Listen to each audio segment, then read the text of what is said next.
Hello दोस्तों, स्वागत है आपका फिर से हमारे इस आज के नए लेक्चर में। हम क्लास 12th की केमिस्ट्री पढ़ रहे हैं, जिसके अंदर आज हम पढ़ने वाले हैं परासरण क्रिया कि परासरण क्रिया होती क्या है। इससे पहले मैं आपको अणुसंख्या गुणधर्म पढ़ा चुका हूं, जिसके अंदर मैंने आपको परासरण दाब पढ़ाया था। ठीक है, तो चलिए परासरण प्रक्रिया शुरू करते हैं। अब परासरण की प्रक्रिया पढ़ने से पहले आपको दो चीजों का पता होना बहुत जरूरी है। मान लो मेरे पास एक विलयन है, ठीक है, एक बीकर में एक विलयन रखा हुआ है। इस विलयन ये चाशनी है, चाशनी, ठीक है, चाशनी जिसे हम बोलते हैं बाखर, है ना। इसके अंदर सिर्फ दो चीज होती हैं, एक तो होती है चीनी या बुरा कोई मिठा, और एक होता है इसके अंदर पानी, ठीक है, चीनी और पानी। अब जो लिक्विड चीज होती है, ज्यादातर मान के चलो जो पानी होता है उसे हम मान के चलते हैं कि वो विलायक अणु है, या ऐसे समझो जिस पदार्थ की मात्रा कम होती है उसे हम विलय बोलते हैं, और जिस पदार्थ की मात्रा ज्यादा होती है उसे हम विलायक बोलते हैं। तो इसके अंदर चाशनी के अंदर पानी की मात्रा ज्यादा होती है, तो पानी हो गया एक तरीके से मेरे पास विलायक। पानी क्या हो गया मेरे पास एक तरीके से विलायक। और जो सॉलिड चीज है यानी कि चीनी, चीनी क्या हो गया मेरे पास विलय। तो विलयन के अंदर दो मेन चीज होती है, एक होता है विलायक और एक होती है विलय। बढ़िया बात है। अब इस शरबत में से मुझे पानी को अलग निकालना। क्या करना है, ध्यान से देखो जरा मैं बोल क्या रहा। ये शरबत बना हुआ है, चाशनी बनी हुई है, ठीक है। इस चाशनी में से मुझे पानी अलग करना है, चीनी अलग करनी है, पानी अलग करना है, चीनी अलग करनी है। कैसे करूंगा? तो इसमें से पानी को अलग निकालने की प्रक्रिया को ही हम परासरण बोलते हैं, ठीक है। कैसे निकाल लेंगे देखो जरा ध्यान से। मैं क्या कर रहा, यहां से इस बर्तन को थोड़ा सा बड़ा कर रहा और इधर एक बर्तन रख रहा, इससे जोड़ रहा एक बर्तन, एक नया बर्तन। इसमें मैंने यहाँ पे लगा दी एक झिल्ली। क्या लगा दी? एक झिल्ली लगा दी, ठीक है। एक नया बर्तन मैंने इधर जोड़ा और इधर मैंने इस पे लगा दी झिल्ली। इधर इस वाले में विलयन में मैंने बहुत सारी चीनी रख रखी भाई, बहुत सारी चीनी या बुरा कुछ ऐसा रख रखा, ठीक है, इधर इस वाले खाने में। अब होगा क्या कि इसमें से जो पानी के अणु होंगे, इधर की सांद्रता कम है, इधर कम सांद्रता है, इधर कम सांद्रता है। कम सांद्रता कह लो या ज्यादा विलायक है, ये ज्यादा विलायक है ऐसे कह लो। बात एक सही है भाई, पानी ज्यादा है इधर, उधर ज्यादा सांद्रता है, ज्यादा सांद्रता है। ज्यादा सांद्रता से मतलब, ज्यादा सांद्रता से मतलब इधर पानी कम है, पानी बहुत कम है, पानी बहुत कम है, लगभग है ही नहीं, ठीक है। इधर कम सांद्रता है, कम सांद्रता से मतलब इधर जो है विलायक अणु, विलय अणु कम है, इधर विलय अणु ज्यादा है, तो ज्यादा सांद्रता है। होगा क्या, इस झिल्ली की सहायता से इस वाले विलयन में से, इस चाशनी में से पानी इधर निकल कर चला जाएगा, इधर निकल कर चला जाएगा, इधर निकल कर चला जाएगा। अब पानी को इधर जाने की प्रक्रिया को हम बोलते हैं परासरण, परासरण बोलते हैं, ठीक है। यह प्रक्रिया कब तक चलेगी? जब तक दोनों ओर की सांद्रताएं बराबर ना हो जाए।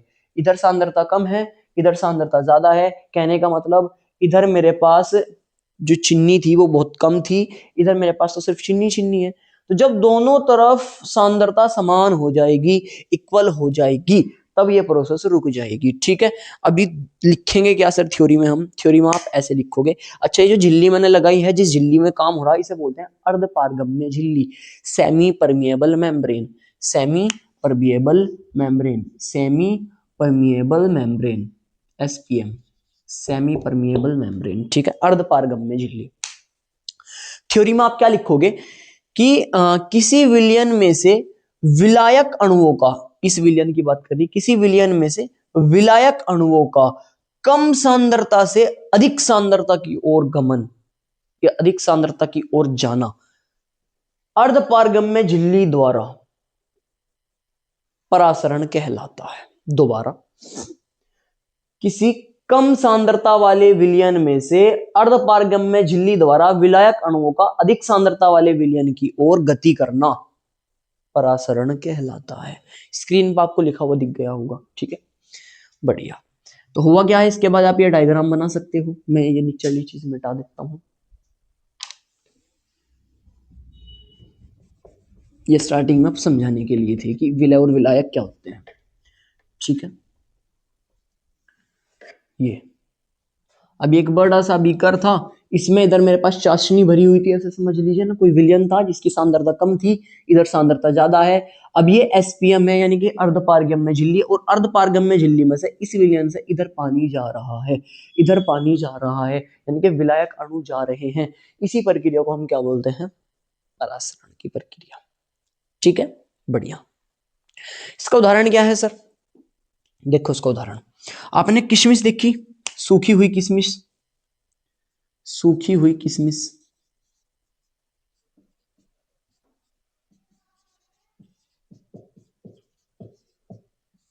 का पानी में फूल जाना, पानी में फूल जाना। अगर आप सूखी हुई किशमिश को पानी के अंदर डाल देते हो और काफी टाइम तक उसे डाल के रखते हो तो वो फूल जाती है ना, फूल जाती है। वही उदाहरण किसका है, परासरण का, ठीक है सर। अभी समझाऊंगा ये कैसे, ये एग्जांपल हो गया। अभी देखो परासरण दो प्रकार का होता है भाई, परासरण होता है दो प्रकार का। सर कौन कौन सा, अब दो प्रकार का परासरण पढ़ने से पहले आपको मेरे साथ तीन चीजें पढ़नी होंगी, ठीक है, ध्यान से समझिए मैं क्या बोल रहा। वे तीन चीजें कौन कौन सी हैं, ठीक है, वे तीन चीजें कौन कौन सी हैं। पहली, समपरासरी विलयन, समपरासरी विलयन। दूसरी, अतिपरासरी विलयन, अतिपरासरी विलयन।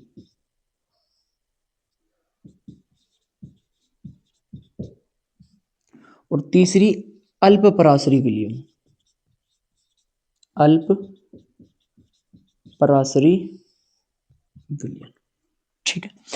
परासरण दाब मैंने आपको पढ़ा दिया था कल, फिर भी एक बार मैं बता देता हूं कि परासरण दाब वो दाब है जो विलायक अणुओं का इधर से इधर जाना रोक देता है। वो दाब जो परासरण की प्रक्रिया को रोक देता है परासरण दाब कहलाता है, ठीक है। अब मेरे पास यहाँ पर दो विलयन है, ठीक है, दो विलयन है, जरा ध्यान से देखो। मैं ऐसे एक ही एग्जांपल से आपको सिखा दूंगा। मेरे पास दो विलयन है, ये विलयन ए है और ये विलयन बी है, ठीक है।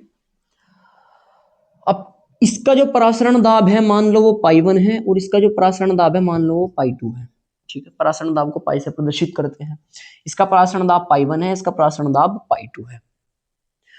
अगर पाई 1 पाई 2 के बराबर है, अगर पाई 1 पाई 2 के बराबर है तो ऐसे दो विलयन, ऐसे दो विलयन जिनके परासरण दाब बराबर हो, यानी कि पाई 1 की वैल्यू पाई 2 के बराबर हो जाए, ऐसे विलयन समपरासरी विलयन कहलाते हैं, ठीक है। यदि पाई 1 की वैल्यू पाई 2 के बराबर हो जाए तो इन दोनों विलयनों को हम क्या कहेंगे, समपरासरी विलयन।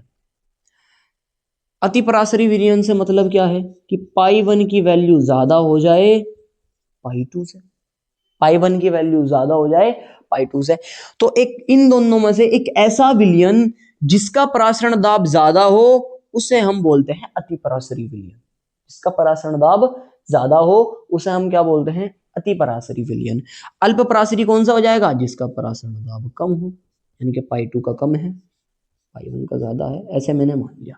तो एक ऐसा विलयन जिसका परासरण दाब ज्यादा हो, सॉरी, एक ऐसा विलयन जिसका परासरण दाब कम हो अल्प परासरी विलयन कहलाता है।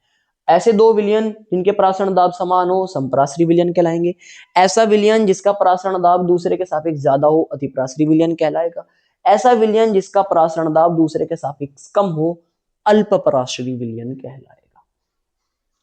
बढ़िया, ठीक है सर। विलयन तो हम समझ गए, अल्पपरासरी, समपरासरी, अतिपरासरी। अब मैंने बोला परासरण की प्रक्रिया दो प्रकार की होती है, ये दो प्रकार की होती है भाई, दो प्रकार की, ठीक है सर, दो प्रकार की होती है। पहली, पहली होती है मेरे पास अंतः परासरण, अंतः परासरण। अंत्यपरासरण, अंत्यपरासरण नाम से ही पता चल रहा है, यानी कि अंदर की ओर परासरण, अंदर की ओर परासरण। परासरण क्या होता है? विलायक अणुओं की गति करना, विलायक अणुओं का गति करना, कम सांद्रता से अधिक सांद्रता की ओर विलायक अणुओं को गति करना परासरण कहलाता है। अब विलायक अणु अगर अंदर की ओर गति करेंगे तो उसे क्या बोल देंगे? अंत्यपरासरण। अंदर की ओर अगर गति करेंगे, देखो जरा कैसे। जैसे मैंने आपको एग्जांपल लिया था ना कि सूखी हुई किशमिश का पानी में फूल जाना, ठीक है, बढ़िया। अब आपने सूखी हुई किशमिश ली और सूखी हुई किशमिश के अंदर पानी की मात्रा बहुत कम है, क्योंकि वो सूखी हुई है, पानी की मात्रा बहुत कम है, तो उसके अंदर विलय अणु ज्यादा हो गए, विलय अणु बहुत ज्यादा हो गए। अब उसे आपने पानी के अंदर डाल दिया, पानी के अंदर, पानी शुद्ध विलायक है, उसमें विलायक अणु ज्यादा है, ठीक है, पानी के अंदर डाल दिया। मान लो इस बीकर में मेरे पास पानी भरा हुआ है भाई, पानी, बढ़िया। आपने इसके अंदर छोटी छोटी किशमिश डाल दी, छोटी छोटी किशमिश डाल दी, ठीक है, सूखी हुई किशमिश। अब क्या होगा जरा ध्यान से देखो, बाहर जिसमें पानी ज्यादा है, बाहर वाले विलियन में पानी ज्यादा है, पानी अगर ज्यादा है तो मतलब इसकी सांद्रता बहुत कम है। भाई सांद्रता हो ही नहीं इसके अंदर, सांद्रता बहुत कम है। और जो ये किशमिश है, किशमिश के अंदर पानी नहीं है, तो उसमें सांद्रता ज्यादा हो गई। सांद्रता पानी इसमें मतलब विलायक जिसमें कम होंगे उसकी सांद्रता उतनी ज्यादा होगी, जिसमें विलायक जितना कम होगा उसकी सांद्रता उतनी ज्यादा होगी, यानी कि जिसमें विलय ज्यादा होगा, विलायक कम होगा, विलय ज्यादा होगा, उसकी सांद्रता उतनी ज्यादा होगी। अब विलय तो सिर्फ किशमिश के अंदर ज्यादा है ना, क्योंकि इसके अंदर पानी ही नहीं है और पानी विलायक होता है, बढ़िया। तो इसकी सांद्रता बहुत ज्यादा हो गई, इसकी सांद्रता बहुत ज्यादा हो गई, ठीक है। और याद करो परासरण की प्रक्रिया में मैंने आपको क्या बोला था कि परासरण की प्रक्रिया क्या होती है कि विलायक अणुओं का कम सांद्रता से अधिक सांद्रता की ओर गति करना, विलायक अणुओं का कम सांद्रता से अधिक सांद्रता की ओर गति करना। तो भैया ये जो पानी था ना, पानी ये क्या करेगा, इस किशमिश के अंदर घुसना शुरू कर देगा, क्योंकि कम सांद्रता पानी की है, अधिक सांद्रता इसकी है, और पानी की मूवमेंट कम सांद्रता से अधिक सांद्रता की ओर होगा, तो ये पानी के मॉलिक्यूल इन किशमिश के अंदर जाना शुरू कर देंगे। और जैसे ही आप सुबह के टाइम उठकर देखोगे, क्योंकि पानी अंदर जा रहे हैं, कोशिका के अंदर जा रहे हैं, इसलिए से अंतःप्राशन बोलते हैं। और सुबह अगर आप उठ के देखोगे तो ये पानी में फुल्ली हुई आपको मिलेंगी, ठीक है, बढ़िया। उम्मीद है आपको समझ में आ गया होगा अंत्यपरासरण क्या होता है। फिर से मैं एक बार आपको बताऊंगा, ठीक है, कि जब किशमिश को, जब सूखी हुई किशमिश को पानी के अंदर डाला जाता है तो पानी के अणु उस किशमिश के अंदर, उस किशमिश के अंदर चले जाते हैं, जिससे किशमिश फूल जाती है। इस प्रक्रिया को अंतःपरासरण कहते हैं, इस प्रक्रिया को अंतःपरासरण कहते हैं। उम्मीद है बड़ा अच्छा लगा होगा आपको फील को। अगर समझ आया हो अभी तक तो प्लीज चैनल को सब्सक्राइब कर दे, वीडियो को लाइक कर दे। अभी बहुत मेहनत कर रहे हैं भैया, कुछ तो रिवॉर्ड मिलना चाहिए, कर दीजिए। चलो दूसरा टाइप देखते हैं। दूसरा टाइप है, इसे मैं रफ कर देता हूं, ये तो समझ में आ ही गया। नोट कर लीजिए साथ के साथ भाई, नोट कर लीजिए से अभी रोक के वीडियो को। हो गया, बढ़िया। चलिए देखो, दूसरा है मेरे पास बाह्य परासरण। इसके भी नाम से पता चल रहा कि इस बार जो विलायक के अणु होंगे वो कोशिका से बाहर की ओर आएंगे, या जो भी वो पदार्थ होगा उससे बाहर की ओर आएंगे। तो इस प्रकार के परासरण को हम क्या कह देंगे? बाह्य परासरण। सर कैसे समझाइए हमें। अभी मान लो, मान लो, मान लो, मान लो ये कोई विलियन है जिसमें अपने बुरा भर रखा बहुत सारा, ठीक है, बुरा, ये बुरा भरा हुआ है ना, शुगर, बढ़िया। अब क्या करा आपने, अंगूर के कुछ पीस लिए और इसके अंदर दबा दिया आपने, इसके अंदर आपने अंगूर दबा दिए, अंगूर दबा दिए, ठीक है। अब विलय अणु तो बाहर बहुत ज्यादा है, तो बाहर की सांद्रता अधिक है, क्योंकि विलय यहां पे ज्यादा है, तो इसकी सांद्रता अधिक है, बहुत ज्यादा।